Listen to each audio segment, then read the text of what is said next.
بسم الله الرحمن الرحيم. الحمد لله رب العالمين والصلاة والسلام على نبينا وحبيبنا وإمامنا وقدوتنا محمد وعلى آله وصحبه أجمعين أما بعد. ایک ہے جو حج میں قربانی کی جاتی ہے اور ایک ہے جو اس طرح کفارے کے طور پہ کی جاتی ہے، اسے دم کہتے ہیں. تو وہ بالکل ایسے ہی جیسے نماز میں سجدہ سہو ہے. اور کچھ چیزیں ہیں جسے ہم کہتے ہیں یہ سنت ہے، اس کا مطلب ہے کہ اس پہ عمل کرنا چاہیے کسی فریضے کو مکمل بہترین صحیح طریقے سے ادا کرنے کے لیے. لیکن اگر وہ چیز چھوٹ گئی ہے تو اس کا کوئی آپ نے دم نہیں دینا، یا نماز میں اگر ہے تو آپ نے سجدہ سہو نہیں کرنا. اسی طرح اگر حج عمرے میں ہے تو اس سے کوئی دم نہیں ہوگا اور آپ کا عمل مکمل ہو جائے گا.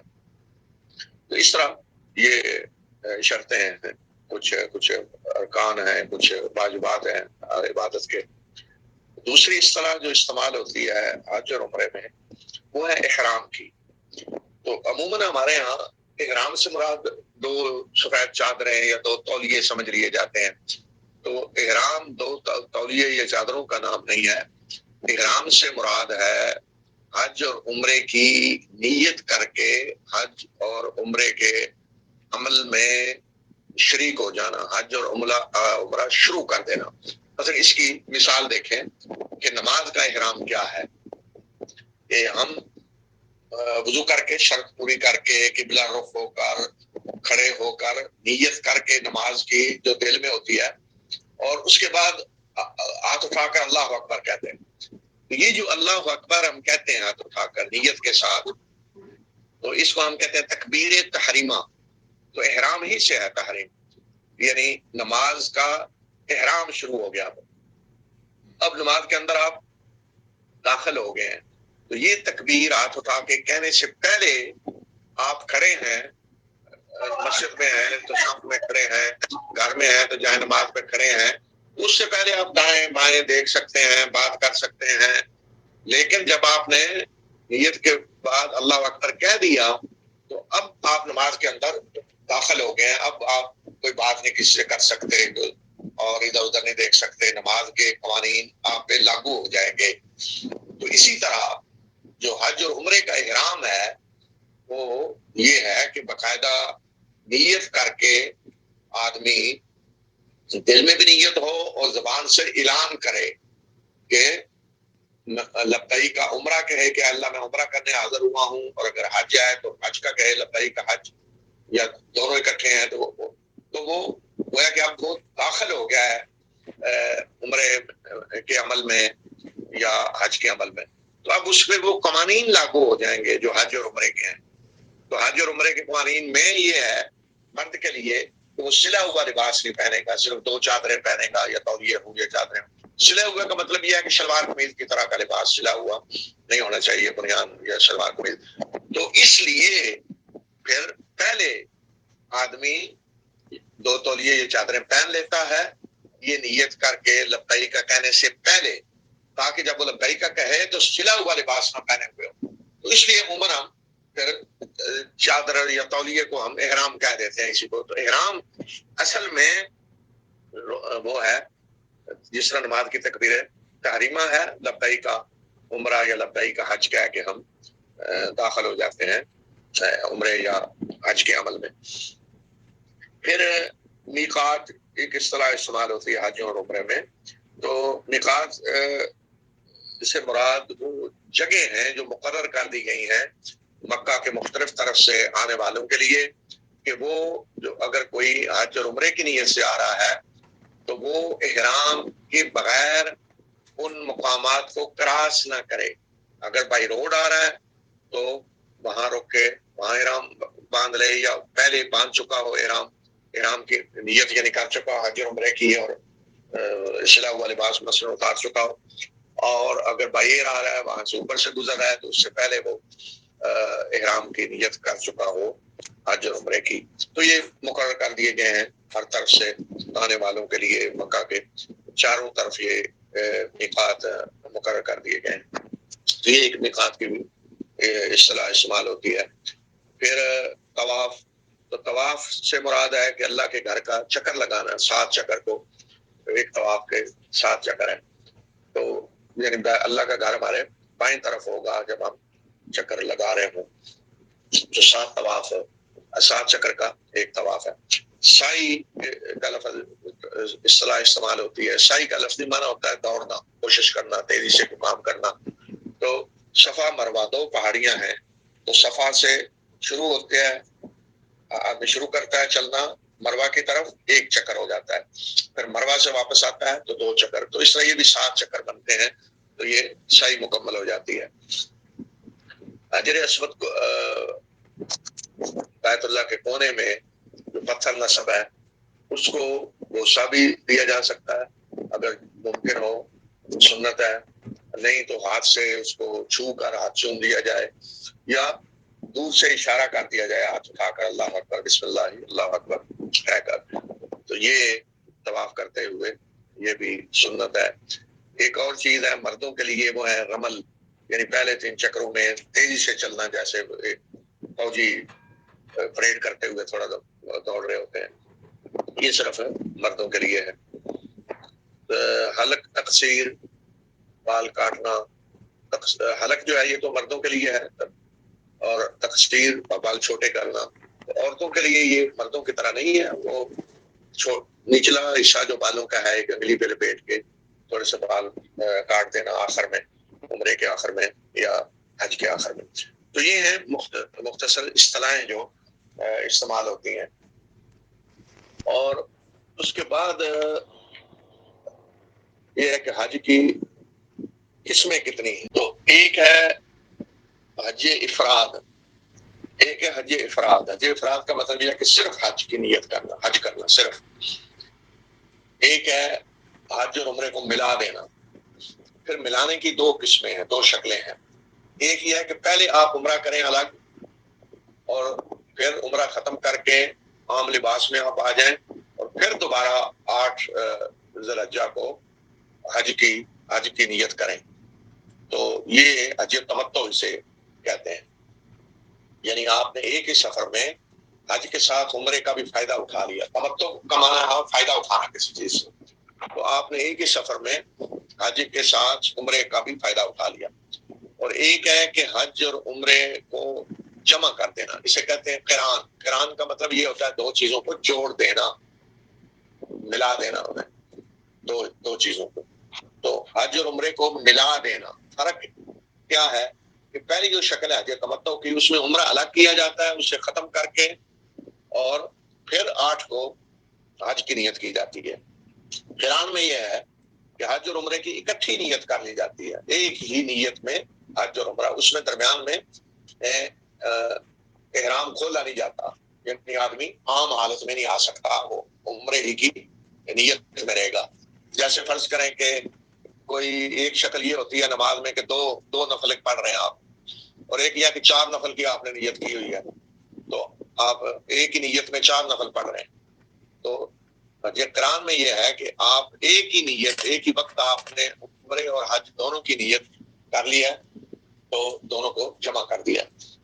تو ان میں یہ ہے کہ حج قرآن اور تمتع جو ہے اس میں قربانی واجب ہے، اور جو حج افراد ہے اس میں قربانی واجب نہیں ہے. ویسے کو کرنا چاہے تو کریں، اس میں قربانی واجب نہیں ہے. تو اب ہم شروع کرتے ہیں کہ پہلے عمرے کو لیتے ہیں کہ عمرے کا طریقہ کیا ہے. تو کوئی مسلمان آج دنیا کے جس کونے سے بھی آ رہا ہے تو جو میقات ہے وہ بتا دیا جاتا ہے، بائی روڈ آ رہا ہو تب بھی، بائی ایئر آ رہا ہو تب بھی، تو وہ میقات بتا دیا جاتا ہے کہ کون سا میقات ہے. تو اس میقات سے پہلے احرام کی نیت کرنی ہے. تو احرام کی نیت جب کرنی ہے تو اس میں مستحب یہ ہے، سنت یہ ہے کہ آدمی غسل کرے، اور غسل کر کے کپڑے اپنے سارے اتار دے، اور اس سے پہلے ناخن اتار لے، کیونکہ پھر عمرے احرام کی حالت میں ناخن نہیں کاٹے جا سکتے، بال نہیں کاٹے جا سکتے. تو ایسے اگر بال غیر ضروری جن کو کاٹنے کی ضرورت پڑ سکتی ہے تو پہلے کاٹ لے، ناخن پہلے کاٹ لے. تو پھر وہ غسل کر کے لباس آپ شلوار قمیض اتار کے، مرد کے لیے، عورت کے لیے نہیں ہے، 2 چادریں یا 2 تولیے پہنے اور پھر 2 نفل پڑھے. اگر فرض نماز کا وقت ہے تو فرض نماز کے بعد نیت کر لیں تو 2 نفل پڑھ کے وہ کہے لبیک عمرہ، دل میں نیت عمرے کی اور کہے کہ اللہ میں عمرہ کے لیے حاضر ہو رہا ہوں. تو یہ ہے مرد کے لیے. تو عورت کے لیے یہ ہے کہ وہ لباس عام جو اس کا لباس ہے باپردہ، کوئی قرر بھی لباس کا کوئی مقرر نہیں ہے، جو بھی باپردہ لباس ہے وہ پہنے اور وہ بھی اسی طرح غسل کرے. اگر غسل نہیں کر سکتی تو وضو کر لے، یا مرد بھی اگر غسل نہیں کر سکتا تو وضو بھی کر لے اور پھر 2 نفل پڑھ کر وہ اسی طرح نیت کرے عمرے کی لبیک عمرہ. یہ جب نیت کی جائے گی تو اس کے بعد تلبیہ کہنا شروع کر دینا، لبیک اللہم لبیک لبیک لا شریک لک لبیک ان الحمد والنعمت لک والملک لا شریک لک. یہ پھر کثرت سے کہنا شروع کر دینا. تو مثلا بائیر اگر کو آ رہا ہے تو وہ فلائٹ میں بیٹھنے سے پہلے، یورپ میں جس جگہ بھی ہے، پاکستان میں جدھر سے بھی آ رہا ہے، وہ فلائٹ میں بیٹھنے سے پہلے وہ غسل کر لے اور اگر احرام پہننا چاہتا ہے چادریں تولیے تو وہ پہن لے شلوار قمیض اتار کر اور جہاز میں بیٹھ جائے. اور جب وہ بتائیں کہ میقات آنے والا ہے آگے تو وہاں پھر اس سے پہلے یہ نیت کر کے لبیک عمرہ کہہ کر تلبیہ کہنا شروع کر دیں. تو احرام کی حالت جب شروع ہو جائے گی، یہ لبیک کا جب کوئی کہہ دے گا احرام کی حالت تب شروع ہوگی. تو مرد کے لیے پھر یہ ہے کہ وہ بال اپنے ننگے، سر ننگا رکھے، ٹوپی نہیں پہن سکتا، کوئی پگڑی نہیں پہن سکتا، خوشبو نہیں لگا سکتا، بال نہیں کاٹ سکتا، ناخن نہیں کاٹ سکتا. یہ پابندیاں اس پہ مرد پہ آ جائیں گی. عورت پہ خوشبو لگانے کی پابندی عورت پہ بھی ہوگی، بال کاٹنے کی، ناخن کاٹنے کی، لیکن سر ننگا رکھنے کی پابندی صرف مرد کے لیے ہے. عورت پورے جسم کو ڈھانک کے رکھے گی سوائے چہرے کے، کہ عورت اپنا چہرہ احرام کی حالت میں ننگا رکھے گی، چہرہ اس نے اس طرح نہیں ڈھانپنا. البتہ اگر کسی عورت نے چادر اوڑھی ہوئی ہے اور کوئی غیر محرم سامنے آئے تو وہ تھوڑا چادر آگے کر لے منہ کے. لیکن اب ان حالات میں تو ہر وقت غیر محرم سامنے ہوتے ہیں، فلائٹ میں بھی اس طرح تو نہیں ہو سکتا. تو یہی ہے کہ عورت باقی اپنا جسم پورا ڈھانپ لے اور چہرے کو ننگا رکھے. تو میقات سے پہلے یہ عمل کر لیں تو گویا کہ عمرے کی آپ نے نیت کر لی. اور پھر اس کے بعد جب مکہ پہنچے تو سب سے بڑا جو رکن ہے عمرے کا وہ ہے طواف. تو سب سے پہلے طواف کرنا ہے. تو طواف میں طہارت شرط ہے، یعنی وضو میں ہونا چاہیے، باوضو ہونا چاہیے، اور غسل واجب نہیں ہونا چاہیے، باوضو ہو.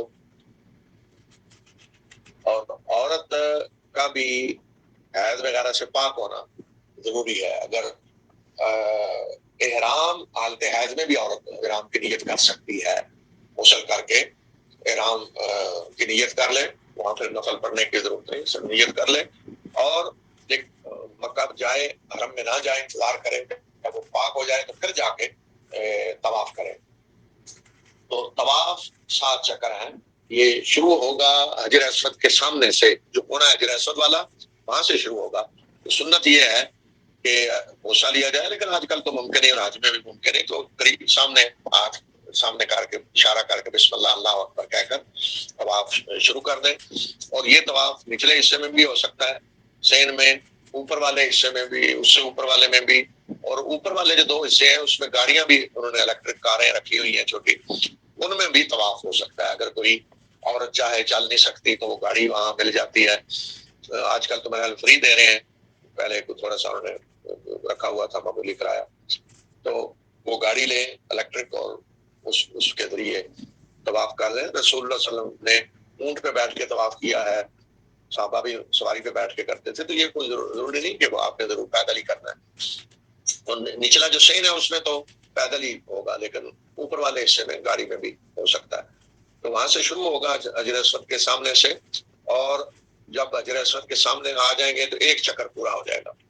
اسی طرح دوبارہ وہاں آئیں گے تو دوسرا چکر، تیسرا چکر، چوتھا، 5واں، چھٹا، 7واں، وہاں 7 جب چکر وہاں پہنچیں گے 7 چکر پورے ہو جائیں گے. اب اس دوران کیا چیزیں سنت ہیں؟ ایک تو بوسہ حجر اسود کا، وہ میں نے بتایا کہ اگر آج کل ممکن نہیں ہاتھ سے اشارہ کر دیں، اور مرد کے لیے ہے کہ 3 چکروں میں وہ ذرا فوجی طریقے سے چلے، رملے سے کہتے ہیں. اور اسی طرح طواف شروع ہونے سے پہلے مرد اس طریقے سے چادریں اپنے نکالے نیچے سے کہ ایک دایاں کندھا اس کا ننگا ہو جائے، یعنی ایک کندھے کے نیچے سے نکال کے چادر اوپر ڈال لے بائیں کندھے پہ. تو یہ مرد کے لیے سنت ہے، یہ پورے طواف میں ہے. لیکن بعض لوگ شروع سے یہ کر لیتے ہیں، یعنی احرام کی نیت کی اور ایک کندھا ننگا کر لیا. نہیں، یہ صرف طواف شروع کرتے وقت ہے، اور جب طواف ختم ہو جائے، 7 چکر ہو جائے تو بس اپنے کندھے ڈھانپ لیں. تو دوسرا جو تلبیہ کہنا ہے وہ بیت اللہ پہ نظر پڑنے سے پہلے تک ہے. جب احرام کی نیت کرنی ہے تو بیت اللہ پہ نظر پڑنے سے تک تلبیہ کہنا ہے، پھر طواف کے دوران نہیں ہے. تو 7 چکروں میں 2 چیزیں ہیں، ایک کا میں نے بتایا سنت ہے، دوسرا یہ تو سب مرد اور عورتوں کے لیے ہے، دوسرا رمل وہ مردوں کے لیے ہے، اور کندھا ننگا کرنا یہ بھی مردوں کے لیے. کندھا ننگا کرنا پورے طواف میں ہے، اور رمل صرف 3 چکروں میں. یہ چیزیں سنت ہے. اس کے علاوہ حجر اسود کے پہلے والا جو کونا ہے، اس کونے سے حجر اسود والے کونے کے درمیان نبی صلی اللہ علیہ وسلم نے دعا پڑھی، ربنا آتنا فی الدنیا حسنہ وفی الآخرۃ حسنہ وقنا عذاب النار. تو یہ دعا پڑھنا یہاں اس جگہ پہ سنت ہے. اور حجر اسود کے پہلے والا جو کونا ہے، اگر اس کو بھی ہاتھ لگا سکیں تو لگائیں، لیکن واجب میں تو ممکن نہیں ہوتا، لیکن وہاں پھر اشارہ کرنے کی ضرورت نہیں ہے. اگر ہاتھ لگا سکتا ہے تو لگائیں. اسے رکن یمانی کہتے ہیں، یعنی یمن کی طرف جو حصہ ہے، رکن ہونا ہے بیت اللہ کا. تو اس طرح یہ 7 چکر مکمل ہو جائیں گے. باقی یہ کہ آپ نے ان 7 چکروں میں کیا کرنا ہے، دعائیں کوئی مخصوص دعائیں نہیں ہیں کہ اس چکر میں یہ پڑھنا ہے، اس چکر میں یہ پڑھنا ہے. اس دوران آپ اللہ کے گھر میں ہیں اور اللہ کے گھر کا طواف کر رہے ہیں، تو آپ اپنے رب سے جو مانگنا چاہتے ہیں مانگیں، جو دعا کرنا چاہتے ہیں کریں. اپنی زبان میں ذکر کریں اللہ تعالیٰ کا، جو بھی اذکار آپ کو یاد ہیں، الحمدللہ، سبحان اللہ، اللہ اکبر، لا الہ الا اللہ، لا الہ الا اللہ وحدہ لا شریک لہ، لہ الملک ولہ الحمد وہو علی کل شیء قدیر. اور بھی جو ذکر یاد ہے وہ کریں، قرآن کی تلاوت کریں.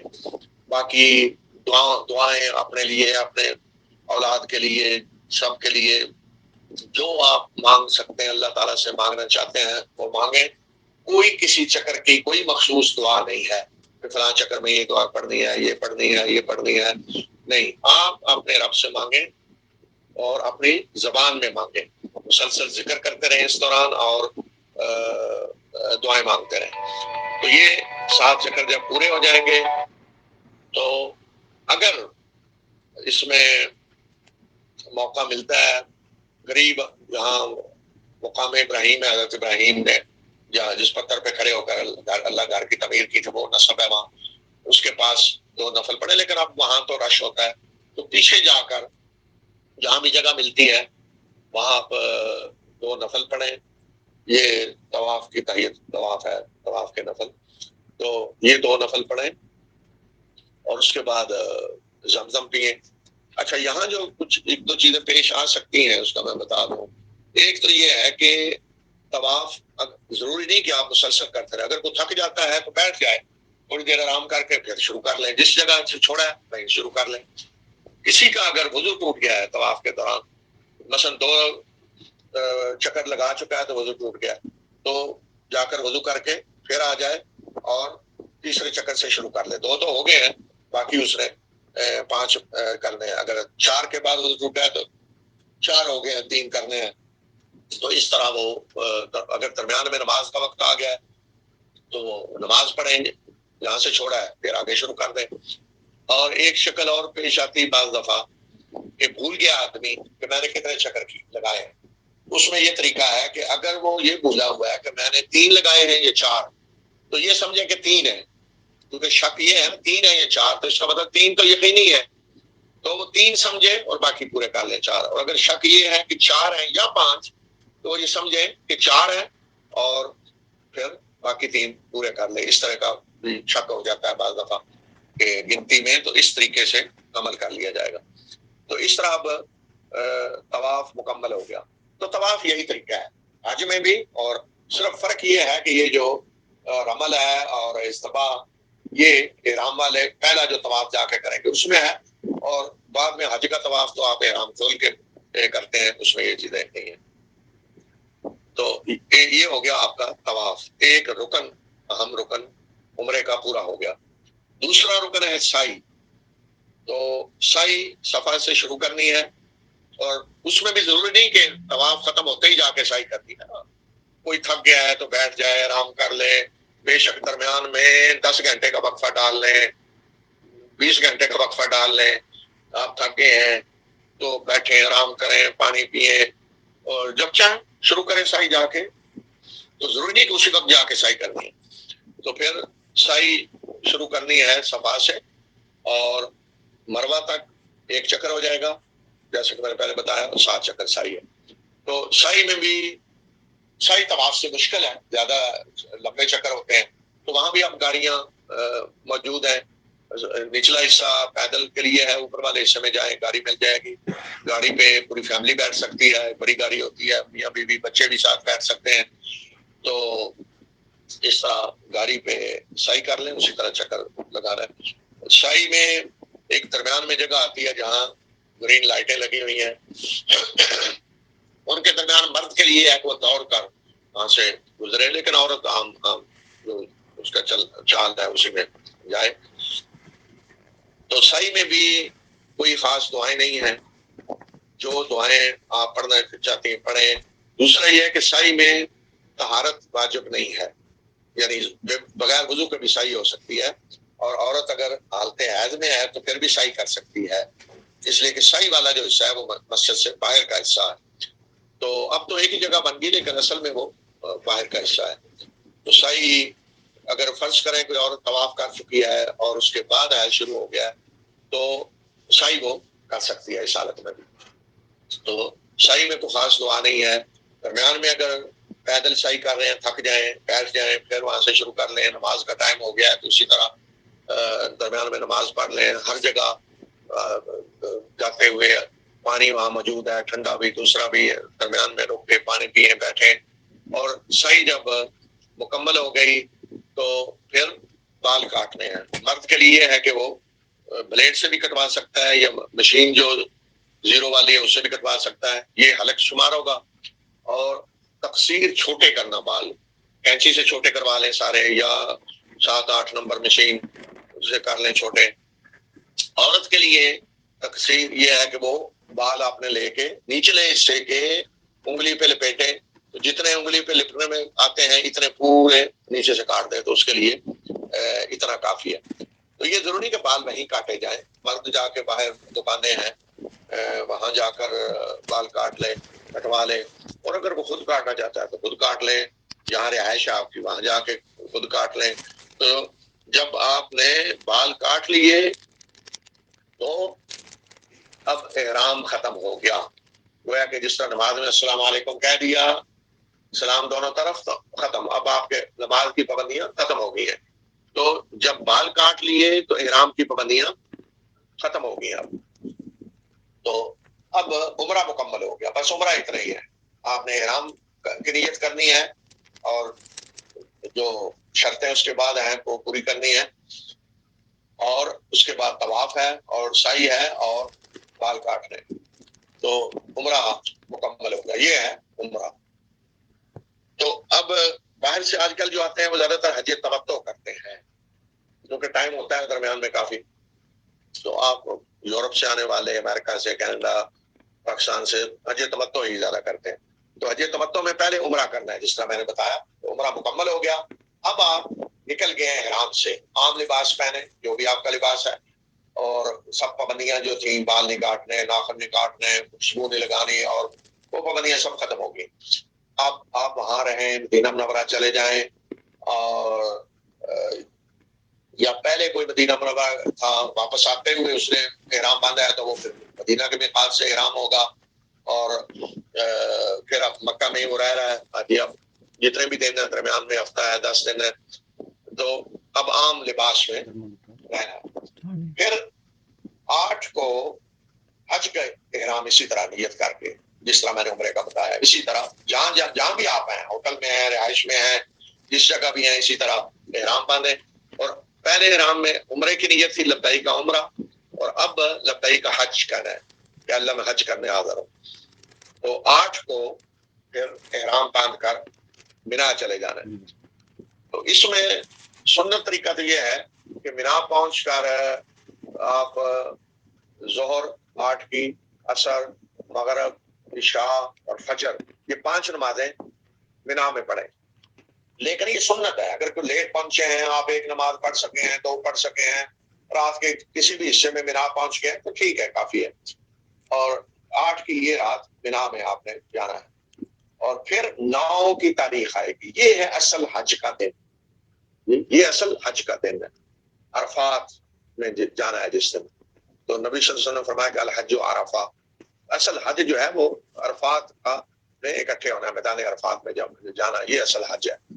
تو فجر کی نماز مینا میں پڑھ کر پھر روانہ ہونا ہے عرفات کے لیے.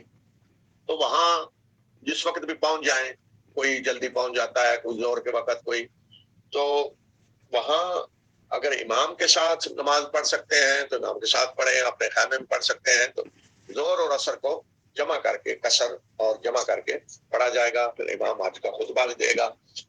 تو پھر اس کے بعد عصر کی نماز تو زور کے ساتھ جمع کر کے پڑھ دی. تو اب کیا کرنا ہے؟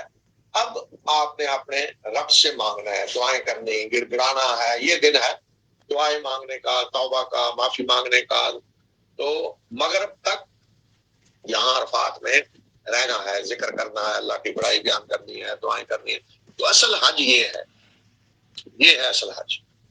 تو یہاں مغرب تک رہنا ہے، سورج غروب ہونے کے بعد یہاں سے نکلنا ہے. تو یہ حج کا سب سے بڑا رکن ہے، رکن اعظم حج کا عرفات میں ٹھہرنا ہے. اگر یہ مس ہو جائے تو پھر حج نہیں ہو سکتا، کوئی شکل نہیں ہے.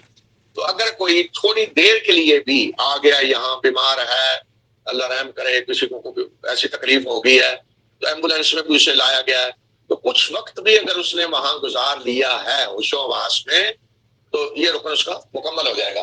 تو اس کا جو قانونی وقت ہے کہ کتنا وقت لازمی ہے، اس کے دوران اگر کوئی آ گیا تو حج رکن مکمل ہو جائے گا. وہ ہے 9 کے زوال کے بعد سے لے کر 10 کے فجر طلوع ہونے تک. اس دوران اگر کوئی تھوڑی دیر کے لیے بھی 10 منٹ 5 منٹ کے لیے بھی عرفات آ گیا ہے تو حج کا یہ رکن اس کا مکمل ہو جائے گا. لیکن اس میں جو صحیح طریقہ ہے وہ یہ کہ زوال کے وقت جائیں اور مغرب کے بعد نکلیں. یعنی مغرب سے پہلے نہیں آنا، مغرب کے بعد وہاں سے نکلنا ہے. اور آج کل تو نکلنے بھی نہیں دیا جاتا مغرب سے پہلے، مغرب کے بعد نکلنا ہے وہاں سے. تو مغرب کے بعد وہاں سے نکلنا ہے. تو مغرب کی نماز وہاں نہیں پڑھنی، مغرب کی نماز عشاء کے ساتھ پڑھنی ہے، جمع کر کے مزدلفہ میں، جو درمیان میں ہے عرفات اور مینا کے. واپس اب آپ مینا کی طرف آ رہے ہیں تو درمیان میں مزدلفہ ہے، وہاں یہ رات وہاں گزارنی ہے. تو مغرب اور عشاء وہاں پڑھنی ہے اکٹھی کر کے، پہلے مغرب پھر عشاء. تو یہ رات گزارنا یہاں واجب ہے مزدلفہ میں. لیکن اگر رات کا تھوڑا سا حصہ بھی وہاں گزار لیا، وہاں رک کر صرف نماز پڑھ لی، تو واجب ادا ہو گیا. بعض لوگ کہتے ہیں جی مولک پھر جلدی آگے لے جاتے ہیں، وہاں زیادہ رکتے نہیں، تو نہیں رک سکا تو تھوڑی دیر اگر اتر کر نماز پڑھ لی ہے وہاں، تو رات کا کچھ حصہ گویا کہ وہاں انہوں نے گزار لیا ہے اور پھر مینا پہنچنا ہے. تو یہ دن آگے آ جائے گا 10 ذوالحجہ کا دن. یہ دن ہے جس کو کہا گیا ہے حج اکبر کا دن. لوگوں نے سمجھا ہو نا حج اکبر وہ ہے جو جمعے کا آتا ہے، نہیں، حج اکبر کا یہ ہے دن جس میں سب سے زیادہ کام ہوتے ہیں. تو اس میں ایک کام تو اس دن 10 کو یہ کرنا ہے، کنکریاں مارنی ہے بڑے اس کو پلر کو، چمرا اسے کہتے ہیں، پلر جو بڑا ہوتا ہے، ہماری عوامی اس طرح میں شیطان کہتے ہیں جسے. تو وہ پلر جو بنا ہوا ہے اس کو کنکریاں مارنی، بڑے کو صرف اس کو کنکریاں مارنی. تو دوسرا کام یہ ہے کہ بال کٹوانے ہیں، تیسرا قربانی کرنی ہے، اور دوسرا اس میں یہ ہے کہ ایک طواف کرنا ہے جو حج کا ٹوکن ہے۔ تو قربانی تو آج کل ٹوکن مل جاتا ہے، وہ آپ ٹوکن لے لیں اس کا بس کافی ہے۔ اب وہ آپ کی طرف سے قربانی کر کے گوشت صحیح مستحقین تک پہنچا دیا جائے گا، اس کی کوئی فکر نہیں۔ تو اب آپ اگر دو کام کر لیتے ہیں، کنکریاں مار لیتے ہیں اور آپ نے قربانی آپ کی ہو گئی، تو آپ بال کٹوا کے احرام کھول سکتے ہیں۔ باقی یہ کہ یہ طواف جو ہے، طواف افاضہ اسے کہتے ہیں، یہ حج کا رکن ہے جو عرفات سے واپس آ کے کرنا ہے طواف، یہ حج کا رکن ہے یہ طواف۔ تو یہ طواف آپ اس دن بھی کر سکتے ہیں، دوسرے دن، تیسرے دن، جب تک آپ بنا میں ٹھہرے ہیں تو یہ طواف کسی بھی وقت آپ جا کر کر سکتے ہیں۔ اور اگر کوئی سب سے پہلے چلا گیا ہے، پہلے اس نے جا کے طواف کر لیا ہے تو بھی ٹھیک ہے۔ نبی صلی اللہ علیہ وسلم سے سوال کیا گیا، کسی نے کہا کہ میں نے یہ پہلے کر لیا کام، یہ پہلے، تو آپ نے فرمایا کہ آگے دوسرا کر لو، کوئی حرج نہیں۔ تو اس ترتیب میں کوئی آگے پیچھے ہو بھی جائے تو کوئی حرج نہیں ہے۔ یعنی کوئی کنکریاں مارنے سے پہلے طواف کر لیتا ہے، جا کے طواف کر کے واپس آ کے کنکریاں مارتا ہے اس دن ایک اس کو پلر کو جو مارنی ہے، تو یہ بھی ہو سکتا ہے۔ تو کوئی جو ہے وہ قربانی کا پہلے کرتا ہے، قربانی تو آج کل ویسے ہی ہو جائے گی، تو ویسے صحیح تو طریقہ یہ ہے کہ کنکریاں ماری جائیں، قربانی ویسے ہی آپ کی ہوگی ہے، اور پھر آپ طواف کر لیں، پھر احرام کھول دیں، اور اگر اس میں کوئی آگے پیچھے ہو گئی ہے چیز تو کوئی حرج نہیں ہے۔ اور طواف یہ آپ 11-12 کو کر سکتے ہیں جب تک آپ بنا میں، اور اس کے بعد بھی کر سکتے ہیں جب تک مکہ میں۔ تو یہ طواف اہم ہے، اس کے بغیر بھی حج مکمل نہیں ہوگا، طواف افاضہ کے بغیر۔ پھر مینا میں آپ نے باقی جو دن ہیں، یا 11 کی رات، 12 کی 13، یعنی 10 کو آپ نے آ جانا ہے واپس، تو 10 کی رات، 10-11 کی جو درمیانی رات ہے ذی الحجہ کی، یہ بھی مینا میں ٹھہرنا ہے، رات گزارنی ہے، پھر اگلی رات بھی، پھر اگلی۔ تو یہ راتیں گزارنا بھی واجب ہے، لیکن یہاں بھی تھوڑی دیر کے لیے اگر کوئی مینا میں آ گیا تو واجب پورا ہو جائے گا۔ بے شک آپ دن کو مکہ چلے گئے ہیں طواف کرنے، یا ویسے کوئی کام، یا آپ وہاں ٹھہرے ہوئے ہیں، رات کا کچھ حصہ آپ مینا میں آ گئے ہیں، تو ٹھیک ہے، آپ کا یہ واجب پورا ہو جائے گا۔ تو 12 کو بھی آپ واپس مینا سے نکل سکتے ہیں مغرب سے پہلے پہلے، اور اگر آپ زیادہ ٹھہرنا چاہیں 11-12-13 کو بھی، تو وہ بھی ہے، تو اللہ تعالیٰ نے دونوں کی اجازت دی ہے۔ فمن تعجل فی یومین فلا اثم علیہ ومن تأخر فلا اثم علیہ لمن اتقی، جس نے جلدی کی یعنی 12 کو نکل گیا، 12 ذی الحجہ کو، تو وہ بھی ٹھیک ہے، اور جو لیٹ کرے 13 کو نکلا تو وہ بھی ٹھیک ہے۔ 11-12-13 یہ 3 دن راتیں ہیں سلائن کی، تو یہ مینا میں رہنا ہے۔ لیکن 12 کو نکلنا ہے تو مغرب سے پہلے، یعنی مغرب سے پہلے پہلے آپ اپنا سامان سمیٹ کر اپنے خیمے سے نکل چکے ہوں۔ بے شک پھر مینا میں نکلنے میں دیر لگے، رات ہو، حج کا رش ہوتا ہے، کوئی مسئلہ نہیں، لیکن آپ وہاں سے نکلنے کا ارادہ کر چکے ہوں۔ تو یہ جو دن ہے، ان دنوں میں پھر 11 کو، 10 کو میں نے کہا نا بڑے پلر کو کنکریاں مارنی ہیں، اور 11-12 اور اگر 13 کو بھی رکتے ہیں تو زوال کے بعد پھر تینوں کو کنکریاں مارنی ہے، 7 کنکریاں ہر ایک کو، اور ترتیب یہ ہوگی کہ پہلے چھوٹے کو، پھر درمیان والے کو، پھر آخری کو۔ تو کنکریاں مارنے کے لیے آج تو بڑی سہولت پیدا ہو گئی ہے، پہلے سب سے مشکل کام کنکریاں مارنا تھا، اکثر اس طرح بگدڑ مچ جاتی اور بعض دفعہ حادثات بھی ہوئے۔ تو اب الحمدللہ اس طریقے سے وہ جگہ بنا دی گئی ہے کہ اب کوئی مشکل نہیں ہے۔ تو اگر اس طرح کی پہلے جو مشکل تھی، تو جو بوڑھے ہیں، بیمار، کمزور ہیں، وہ کسی اور کو بھی اپنا وکیل بنا سکتے ہیں کنکریاں مارنے کے لیے کہ جاؤ میری طرف سے تم کنکریاں مار دو۔ لیکن اب تو آسانی ہے، آرام سے ماری جا سکتی ہیں۔ تو ترتیب یہی ہے کہ پہلے چھوٹے کو، پھر درمیان والے کو، پھر آخری کو 7 کنکریاں ماری جائیں۔ بسم اللہ اللہ اکبر کیا کرے کنکری، اور کنکریاں چھوٹی چھوٹی ہونی چاہیے، جتنے بھی ممکن ہو چھوٹی.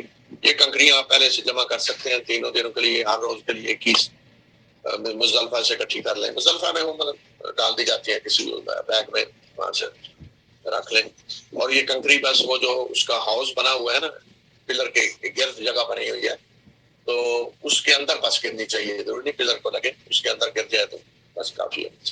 تو یہ آپ نے ان 3 دنوں میں 11, 12, 13 کو کنکریاں مارنی ہے, دن کو زوال سے لے کے مغرب تک, اور اس کے بعد رات کچھ حصہ یہاں گزارنا ہے, یہاں اللہ کا ذکر کرنا ہے, اور پھر 12 کو نکلتے ہیں, نکل سکتے ہیں, 13 کو نکلنا چاہیں تو 13 کو نکلیں.